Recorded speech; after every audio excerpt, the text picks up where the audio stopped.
Ragnar Lothbrok is one of those names that feels carved into history. Say it out loud and you instantly picture a Viking king, raw charisma, a commander's presence, a life of raids, and a legendary death in a pit of snakes. But that cinematic clarity is the first warning sign. When a figure is too perfect, too complete, too symbolic, it often isn't just one man. It's a story. If we look for Ragnar in 9th century contemporary records, sources written by people who were alive while Vikings were actually striking Europe, the ground gets slippery. Not because the Vikings didn't exist, they absolutely did, but because the Ragnar Lothbrok of the sagas doesn't appear as a clear, recognizable protagonist. Instead, we find leaders, fleets, armies paid to go away, and names that feel like shadows, close enough to suggest a connection, too far to allow a certain identification. A key example is the Great Raid of 845 against Paris. In Frankish sources, the event is real and massive. The Northmen arrive, and the Carolingian king Charles the Bald ends up buying their retreat with an enormous payment. In excerpts from the Annals of Saint Bertin, it says Charles bought them off with a gift of 7,000 livres to stop their advance and send them back. This tells us something very concrete. There was Viking military power capable of bringing the symbolic heart of the Franks to its knees, and there was a politics of terror and price. So where is Ragnar in all of this? Here comes the gray zone. Some modern discussions connect the Paris raid to a leader remembered as Reginharus/Reginhari, but the link Ragnar equals Reginharus remains a hypothesis, not definitive proof. A recent critical analysis sums it up well. Frankish sources on the sack of Paris mention a leader named Reginharus and add that later that same year a disease struck him. However, continental sources don't cleanly tie this figure to the legendary Ragnar and the Ragnarsons of Norse tradition. In other words, there may be a historical core, but we don't have a label that says, this is Ragnar. So where does the Ragnar everyone knows come from? Mostly from sagas and medieval chronicles written centuries later. Here Ragnar becomes a perfect narrative machine, born of king's son, performing deeds that explain Scandinavian prestige, dying memorably, and, above all, fathering sons even more famous than he is.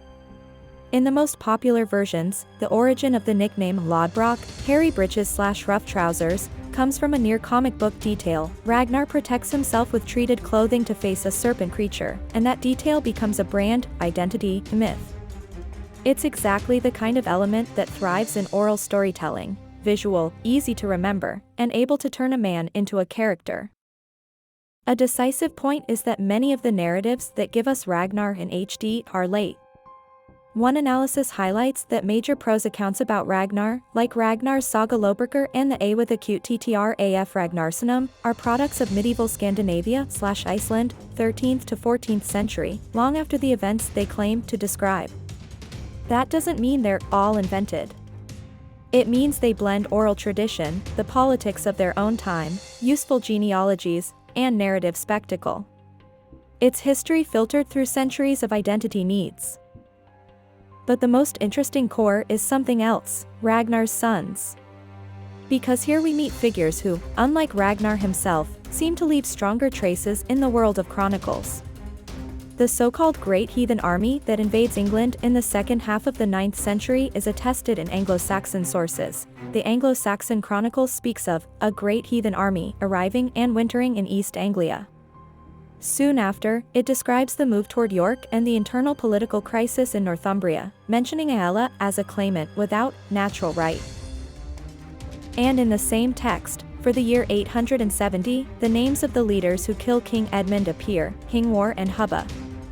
These details matter because they don't come from late sagas, they come from a chronicle tradition close to the events.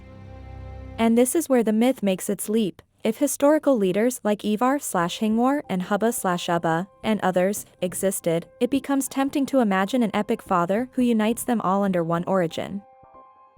Ragnar becomes that perfect father. He explains why these leaders are connected, gives them a pedigree, turns a Viking coalition into a family revenge story, and shapes it into a saga with a beginning and an end.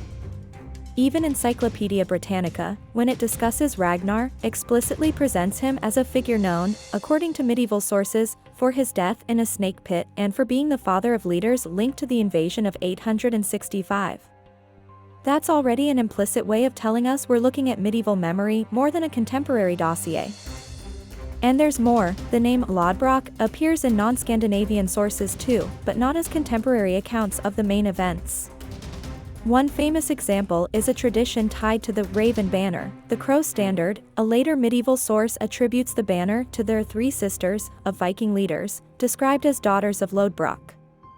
It's fascinating, but precisely because it's late and legendary, it tells us more about how the myth was built than about what actually happened on the ground. So was Ragnar Lothbrok a real Viking or a myth? The most honest answer is this: Ragnar, as a single individual, with a complete, coherent biography, is extremely hard to prove. Ragnar as a legendary composite, built to fuse real events, raids, invasions, historical leaders, into one symbolic figure, is a strong explanation and fits what the sources show. Some critical readings put it bluntly: the Viking king, as we imagine him, did not exist in that exact form, and the sagas should be treated more like medieval, historical fiction than direct chronicle.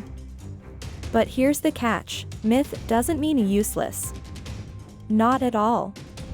Ragnar is fascinating precisely because he's a thermometer. He measures what medieval Scandinavia wanted to believe about itself. A heroic ancestor makes a lineage more prestigious. A conquering king makes dominance feel inevitable. A father of great war leaders turns a season of war into a story with meaning. Ragnar is an identity device. He takes the chaos of history, alliances, rivalries, different leaders, disconnected campaigns, and turns it into something human, familial, and memorable. And maybe that's the final twist of your video. Even if Ragnar never existed as a single person, the 9th century Europe that are produced Ragnar, Paris ransomed for silver, Viking armies crossing England, leaders whose names terrified chroniclers, that Europe is absolutely real. Ragnar is the mask. Behind it is the real face, an age when the North stops being a periphery and becomes a power, and when history, in order to be remembered, is already starting to turn into legend.